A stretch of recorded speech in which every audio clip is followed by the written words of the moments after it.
সুপ্রভাত বন্ধুরা, কেমন আছো তোমরা? নিশ্চয়ই ভালো আছো, আমরাও সবাই ভালো আছি। মঙ্গলবারের আরও একটা নতুন ব্লগে তোমাদের সবাইকে জানাই অনেক অনেক স্বাগত, অনেক অনেক ভালোবাসা। বড়দের প্রতি সশ্রদ্ধ প্রণাম, ছোটদেরও আন্তরিক ভালোবাসা। তো দেখো, সকাল সকাল রান্না সেরে নিলাম। তোমার দাদাভাই অফিসের জন্য রুটি আর সোয়াবিনের তরকারি করে দিয়েছিলাম, আর তারপর রান্না বান্নাও সেরে নিয়েছি। বাবু দেখো স্কুলে চলে গেল, আর এখন আমি চলে এসেছি ওকে অটোতে তুলে দিলাম, দিয়ে চলে এসেছি ছাদে। কারণ জামা কাপড় ওর আমার সমস্ত ভিজে পড়ে আছে। যেহেতু মঙ্গলবার, দুজনেই স্নান করে তবে খেয়েছি কিছু, পুজো টুজো করে। তো সেই জন্য আর জামা কাপড়টা না সেই সময় দেওয়ার সময় পাইনি। কারণ আমি পুজো সেরে ওর ভাতটা যদিও আমি সমস্ত রেডি করে টেবিলের মধ্যে ঢাকা দিয়ে রাখি। বৃহস্পতিবার আমার যেদিন আর কি সকালবেলায় আর কি না খেয়ে পুজো করি, আর ও করে। বৃহস্পতিবার ও করে না, কিন্তু ওই মঙ্গল শনি ও করে। তো একেবারে আমি রান্না সেরে কী করি, ওই ধরো 7:30টার পর রান্নাটা কমপ্লিট করে নেওয়ার চেষ্টা করি। তো করে নিয়ে একেবারে, আর ওই দিনগুলোও তো আসলে নিরামিষ খাবার দাবার হয়। তো সমস্ত একেবারে কমপ্লিট করে ওর জন্য ডাল তরকারি সমস্ত ভাজা যা কিছু করি সমস্ত থালার মধ্যে দিয়ে, বাটিতে ডাল হোক তরকারি হোক দুটো বাটিতে দিয়ে একেবারে আরেকটা থালা ঠান্ডা মতো একটু করে চাপা দিয়ে দিই, দিয়ে টেবিলে দিয়ে যাই। আর সঙ্গে থাকে লেবুর জলটা, একেবারে করে কমপ্লিট করে ওর টিফিন বক্সে টিফিনটা তুলে ব্যাগের মধ্যে গুছিয়ে দিয়ে তারপর আমি একেবারে স্নানে যাই। স্নানে গেলে তারপর যেদিন যেমন হয়, যেদিন আমার পুজো করার পুরো সময় হয়ে যায় সেদিন আমি পুরোটা পুজো করে নিই। আর যেদিন দেখছি যে ওরও স্নান করার সময় হয়ে গেছে, তখন কি করি আমি সমস্ত ঠাকুরের জোগাড় করে সব কিছু সমস্ত চন্দন টন্দন সমস্ত বেটে ঠাকুরকে দিয়ে পায়ে, কৃষ্ণ ঠাকুরের পায়ে তুলসী পাতা চন্দন দিয়ে সমস্ত আর কি রেডি করে প্রদীপ ধূপ সামনে রেখে সমস্ত বের করে ওকে দিয়ে দিই। ও রেকাবে আবার ওর মতো যেমন নকুলদানা বাতাসা এই সবগুলো দিয়ে, আর এবারে ওর ফুল আলাদা করে দিয়ে চন্দন দিয়ে দিই। কারণ একসাথে অনেক ফুল করে নিলে আবার আমি পুজো করতে পারবো না আর কি। এইভাবে করে একেবারে রেডি করে ওকে স্নান করতে চলে যায় ওর সময়। তারপর ও পুজো সেরে নিয়ে উঠলে আবার আমি আমার পুজোটা সেরে নিই। ও ঢাকাটা খুলে ভাত টাতগুলো খেয়ে নেয়, তখন ওর কোনো অসুবিধা হয় না। আর তারপর ও ড্রেস পরে নেয় কোনো দিন, বা ভাত খেয়ে উঠে পড়ে, সে যাই হোক করুক, সেটা অসুবিধা হয় না। আর আমি সেই ফাঁকে পুজোটা সেরে নিই। আজকেও তাই হলো, ওকে সমস্ত জোগাড় করে দিলাম। ও আর কি খেয়ে দিয়ে পুজো টুজো করে নিয়ে খাওয়া দাওয়া সারলো, আর সেই ফাঁকে আমি আমার পুজোটা করে নিলাম। আর আজকে হয়েছে ডাল। প্রথমে ডাল করেছিলাম নর্মাল, তারপর একটু ওই যে জারো কাম করে রেখেছিলাম, ওই আম দিয়ে ডালটা পরে করে নিলাম। ও যেহেতু আগে চলে গেছে, ও কিন্তু নর্মাল মুগ ডালই খেয়েছে। আর সোয়াবিন তরকারি সকালেই করেছি, তোমরা দেখেছো। আর তার সাথে ছিল উচ্ছে আর কুমড়োর খোসা আলু দিয়ে ভাজা। কুমড়োর খোসা আমি কখনোই ফেলি না, মিষ্টি কুমড়োর খোসা আলু দিয়ে ভাজা করলে, আর যদি নিরামিষ না হতো পেঁয়াজ দিলে আরও খেতে সুন্দর হতো। তো যাই হোক, নিরামিষের দিনে করেছি যেহেতু পেঁয়াজ তো দেবো না, করে নিয়েছি। আর কুমড়ো ভাজা আর আলু সিদ্ধ ছিল, আলুর ভর্তা যাই বলো না কেন ওইটা, এই ছিল আজকে আমাদের মেনু। তো কালকে রাত্রে দেখলে দুপুরে বিকালবেলায় আমি সমস্ত আর কি ধুয়ে রেখেছিলাম এই টমেটো আর শসা। আর যেহেতু এখন বর্ষার না ওয়েদারে, তো আমি এইভাবে সারা রাত কিন্তু ফ্যানের তলায় আর কি থাকে। এই ঘরে যদিও আমরা ঘুমাই না, ঘুমাই ওই ঘরে এসি আছে সেখানে। আর যতক্ষণ আর কি 11টা-12টা পর্যন্ত এই ঘরে টিভি দেখা হয়, ততক্ষণ ওই ফ্যানের তলায় ছিল।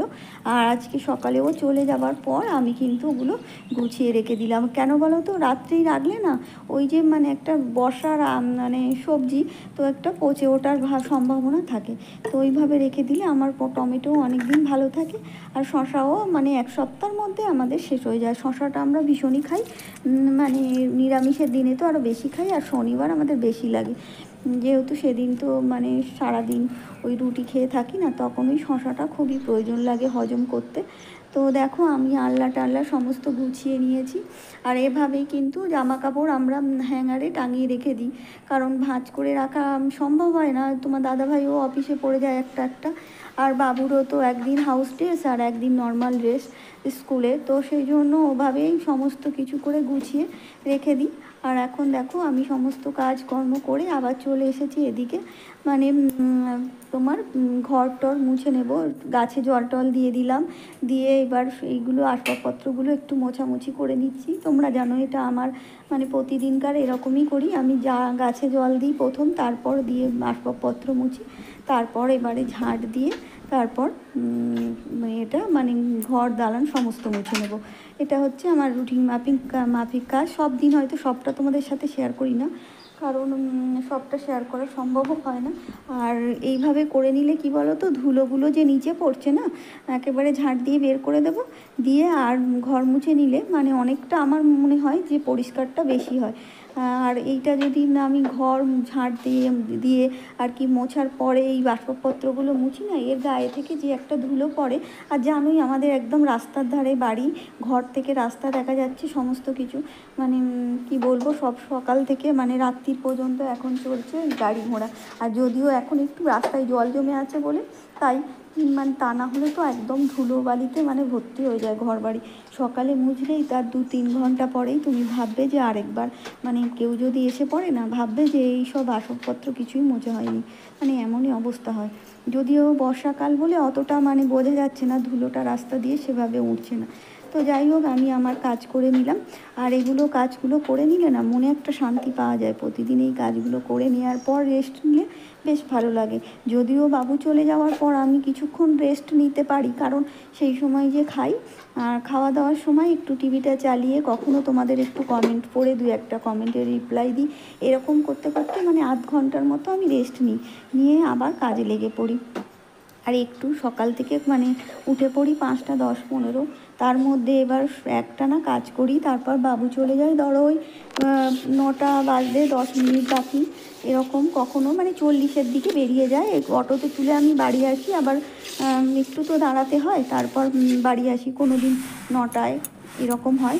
তো তারপর একটু বসে আবার জামা কাপড়গুলো দিয়ে আসি, বসি না ঠিক কথা, জামা কাপড়গুলো আগে দিয়ে আসি, কারণ জামা কাপড়গুলো ভিজে থাকলে আবার ওর শুকাবে না, সেই জন্য। আর বিশেষ করে মানে ছেলেদের যে প্যান্টের গার্ডারগুলো না, ওগুলো মানে নিচে দিলে না শুকায় না, রোদ্দুরে না একটু দিলে হয় না, অন্তত আধা শুকনো করে তারপর নিয়ে এসে নিচে দিলে ঠিক আছে। আর আমাদের নাইটিগুলো অবশ্য সব সময় আমি রোদ্দুরে দিই না, ছাদের মধ্যেও অ্যালবেস্টারের তলায় যেখানে রোদ্দুর পড়ে না সেখানে দিই, ওই গরম হাওয়াতেই শুকিয়ে যায়।